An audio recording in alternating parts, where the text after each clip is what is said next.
பொருளாதார போர் தொடக்கம்.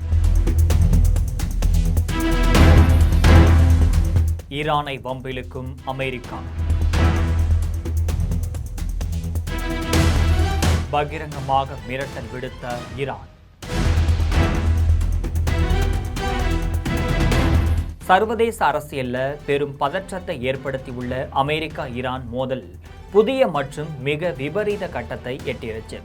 ஈரானுக்கு எதிரான இராணுவ நடவடிக்கைகள் இறுதி கட்டத்தை நெருங்கிவிட்டதா அறிவித்துள்ள அமெரிக்கா இப்ப வரலாற்றில் இல்லாத அளவுக்கு மிக பயங்கரமான பொருளாதார போரை பிரகடனப்படுத்தியிருக்கு. இன்னொரு பக்கம் எங்கள் மீதான தடைகள் தொடர்ந்தால் ஹார்முஸ் நீரிணை வழியாக ஒரு சொட்டு எண்ணெய் கூட வெளிநாட்டிற்கு செல்ல அனுமதிக்க மாட்டோம் அப்படின்னு ஈரான் பகிரங்கமாக மிரட்டல் விடுத்திருக்கு. உலக பொருளாதாரத்தையே ஒழுக்க போகும் இந்த பரபரப்பான நிகழ்வுகளின் விரிவான தொகுப்பை தற்பொழுது ஜெம் தொலைக்காட்சியில் விரிவாக பார்க்கலாம்.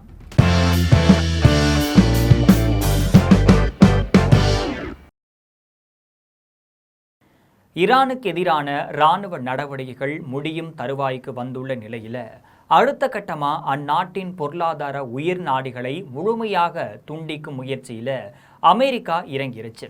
இது குறித்து அமெரிக்கா நிதித்துறை செயலாளர் ஸ்காட் பெசன்ட் வெளியிட்டுள்ள அதிர்ச்சி அறிக்கை சர்வதேச நாடுகளையே உலுக்கியிருக்கு. அதிபர் ட்ரம்ப் ஈரானின் இராணுவ திறன்களை சிதைத்து அதன் ஆயுத தொழிற்சாலைகளை கிட்டத்தட்ட 100% அளிச்சிருக்காரு. இப்ப நாம் இறுதி கட்டத்தை நெருங்கிட்டோம். இன்று விடியற் காலையில் ஒரு பொருளாதார பேரழிவு நாள் தொடங்குது. இது எதிரிக்கு எதிராக இதுவரை தொடுக்கப்பட்டதிலேயே மிகப்பெரிய பொருளாதார தாக்குதலாகும். தெஹ்ரான் தனித்து நிற்கும் வரை அந்த கொடுங்கோல் ஆட்சியை தாங்கி நிற்கும் ஒவ்வொரு பொருளாதார உயிர் நாடியையும் துண்டிப்பதே நமது ஒட்டுமொத்த நோக்கம் அப்படின்னு அவர் மிக கடுமையா எச்சரிக்கை விடுத்திருக்காரு. அமெரிக்காவின் இந்த முற்றுகைக்கு ஆதரவளிக்கும் அல்லது பங்கெடுக்கும் எந்த ஒரு நாடும் ஈரானின் நேரடி எதிரியாக கருதப்படும்னு குறிப்பாக வளைகுடா நாடுகளுக்கு இந்த கடுமையான எச்சரிக்கை விடுக்கப்பட்டிருக்கு.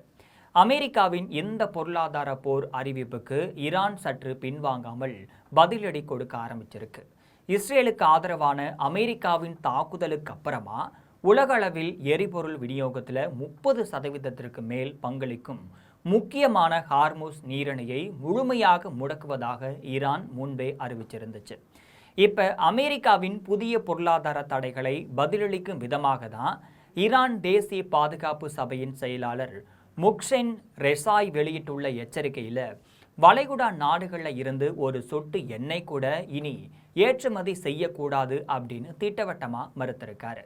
இது மட்டும் கிடையாது, ஹார்முஸ் நீரிணையில் விதிகளை மீறும் கப்பல்களுக்கு கடும் அபராதம், சிறைபிடித்தல் மற்றும் பறிமுதல் போன்ற தண்டனைகள் வழங்கப்படும் அப்படின்னு அத்தகைய கப்பல்கள் கருப்பு பட்டியலில் சேர்க்கப்படும் அப்படின்னு ஈரான் அரசு எச்சரிக்கை விடுத்திருக்கு.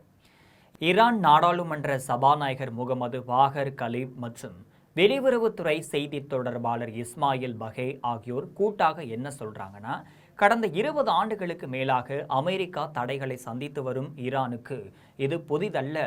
இது பொருளாதார தாக்குதலுக்கும் தோல்வியடையும், மாறாக இது அமெரிக்காவையே பூமரங் போல திருப்பி தாக்கும் அப்படின்னு பதிலடி கொடுக்கிறாரு. அமெரிக்காவின் நேரடி பொருளாதார முற்றுகையும் அதற்கு ஈரானின் எண்ணெய் ஏற்றுடைப்பு தடையின் மூலம் தரப்படும் எதிர்வினையும் உலக நாடுகளை பெரும் அச்சத்தில் ஆழ்த்தியிருக்கு. கச்சா எண்ணெய் விநியோகம் முழுமையாக முடங்கினால் அது உலகளவில் எரிபொருள் விலை உயர்வுக்கு வழிவகுக்கும் அப்படின்னு பொருளாதார வல்லுநர்கள் எச்சரிக்கிறாங்க. அமெரிக்கா ஈரான் நடுவுல இந்த மோதல் சர்வதேச அரசியல்ல அடுத்த கட்டமா எத்தகைய தாக்குதல் ஏற்படுத்த போகுது அப்படிங்கிறத பொறுத்திருந்துதான் பார்க்க வேண்டும்.